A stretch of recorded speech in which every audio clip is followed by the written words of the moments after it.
পশ্চিম এশিয়ায় ক্রমশ উত্তেজনা বাড়ছে। এমন পরিস্থিতিতে মার্কিন নৌবাহিনীর শক্তিশালী রণতরী ইউএসএস ত্রিপলিকে ওই অঞ্চলের দিকে পাঠানো হয়েছে বলে সূত্রের খবর। প্রায় 45,000 টন ওজনের এই অ্যাম্পিফিয়ান অ্যাসল্ট রণতরীকে লাইটনিং ক্যারিয়ারও বলা হয়।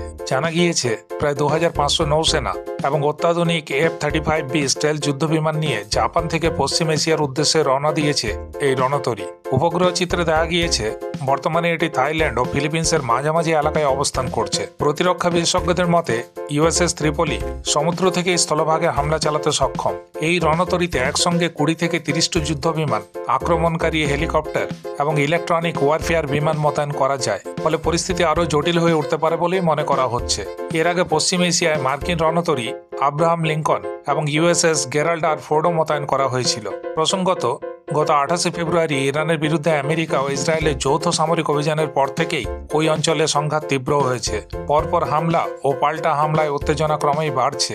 এমন পরিস্থিতিতে ইউএসএস ত্রিপলির মোতায়েন নতুন করে জল্পনা তৈরি করেছে।